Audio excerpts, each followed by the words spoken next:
घरकाम करणाऱ्या पीडित शितली थापा या महिलेला चोरीच्या संशयात गाडगेनगर पोलिसांनी 9 जूनच्या दिवशी तिला बेदम मारहाणीच्या प्रकरणात मानव अधिकार आयोगाने संबंधित पोलिसांना नोटीस बजावल्याने इकडे आधी पोलीस आयुक्त नवीनचंद्र रेड्डी यांनी चौकशीचे आदेश दिले आणि दोषी पोलीस अधिकारी कर्मचाऱ्यांविरुद्ध धड कारवाई केली होती।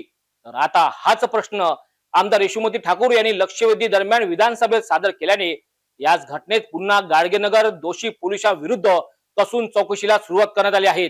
शितली थापा या महिलेला मारहाण प्रकरणात चौकशीचे सूत्रे राजापेठ एसीपी जय दत्त भवर यांच्याकडे सोपवण्यात आल्यानंतर 4 जुलैला थापा दाम्पत्यांना सन्मानाने बोलावून त्यांना सिटी कोतवाली पोलीस स्टेशन मध्ये अनेक प्रश्न विचारण्यात आले। बहुचर्चित ठरलेलं घरकाम करणाऱ्या शितली थापा यांना गाडगेनगर पोलिसांनी चोरीच्या संशयात ताब्यात घेऊन 9 जूनला बेदम पिटाई केली होती। महिला पोलीस वगळून गाडगेनगर पोलिसांनी तिच्यावर 3rd डिग्रीचा वापर करीत त्यांना बेदम मारहाण केली होती। हीच घटना पीडित शितली थापा आणि त्यांच्या कुटुंबाने आमच्या सिटी न्यूज कार्यालय गाठून आपली व्यथा स्पष्ट केल्याने याच घटनेचे अनेक वृत्तांत आमच्या सिटी न्यूजने प्रसारित केले। घटनेची सत्यता जाणून घेतली। या घटनेची दखल पोलीस आयुक्त रेड्डी यांनी घेत डीसीपी सागर पाटील यांच्याकडे चौकशी करण्याचे आदेश दिले। तर इतकेच हेच प्रकरण राज्य मानवाधिकार आयोगाकडे दाखल झाल्याने यावर आयोगाने पोलीस आयुक्त रेड्डीसह गाडगेनगर पोलिसांना कारणे दाखवा नोटीस बजावली।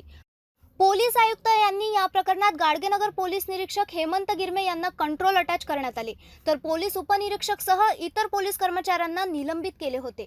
नंतर याच प्रकरणाची दखल घेत ॲडव्होकेट यशोमती ठाकूर यांनी विधानसभेत गाडगेनगर दोषी पोलिसांना सखोल चौकशी करून कारवाई करण्याची मागणी केली होती। आता या प्रकरणात गाडगेनगर दोषी पोलिसांची पुन्हा सखोल चौकशीला सुरुवात झाली आहे। पोलीस आयुक्त रेड्डी यांनी पुन्हा चौकशी राजापेठ एसपी जयदत्त भवर यांच्याकडे सोपवली। 4 जुलैला सिटी कोतवाली पोलीस स्टेशन येथे थापा कुटुंबांना सन्मानाने बोलवून घडलेल्या प्रकरणावर विचारणा करण्यात आली। पीडित महिला शितली थापा आणि पती चंद्रबहादूर थापा यांना तब्बल 1.5 तास घडलेल्या घटनेवर माहिती विचारून त्यांचे बयान नोंदविण्यात आले। एसीपी जयदत्त भवर सह सिटी कोतवाली दुय्यम पोलीस निरीक्षक ज्योती विल्लेकर यांनी गाडगेनगर पोलीस स्टेशन मधील किती पोलिसांनी मारहाण केली असे प्रश्न सुद्धा विचारण्यात आले। 1.5 तास विचारणा करून थापा दाम्पत्यांना सन्मानाने पोलिसांच्या वाहनात त्यांच्या घरी सोडण्यात आले। चौकशी अंती आता गाडगेनगर दोषी पोलिसांवर कोणकोणते गुन्हे दाखल करून कारवाई होणार याकडे आता सर्वांचे लक्ष लागले आहे। आज ये कोतवाली पुलिस चौकी आ रखे हैं हम बयान के लिए। तो आज सर जी ने बयान लिया हम लोगों से कि क्या हुआ, कैसे हुआ, कितने तारीख को काम पर लगे बोल के बयान लिया, और ये सब बयान हम लोग ने दिया कि ऐसे ऐसे हुआ 6 तारीख से लेके अब 9 तारीख तक ऐसा ऐसे पूछताछ लगभग हो गया आपका आधा 1 घंटा लगभग हो गया हम लोगों का पूछताछ। क्या पूछा आपको? हम लोगों को पूछा अब कैसे हुआ, कहाँ से क्या, किसने रिपोर्ट लिखाया, कैसा पुलिस लोग ने अब तुम लोगों के साथ में सलूक किया, कैसा कैसा किया, यही सवाल किया उन्होंने।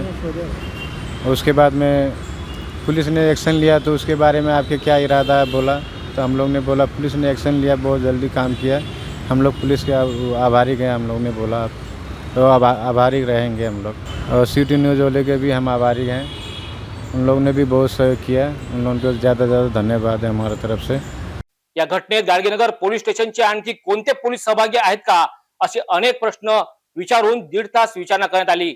आता या प्रकरणात गाडगेनगर दोषी पोलिसांविरुद्ध कोणते गुन्हे दाखल होणार, आता याकडे सर्वांचे लक्ष लागले आहेत।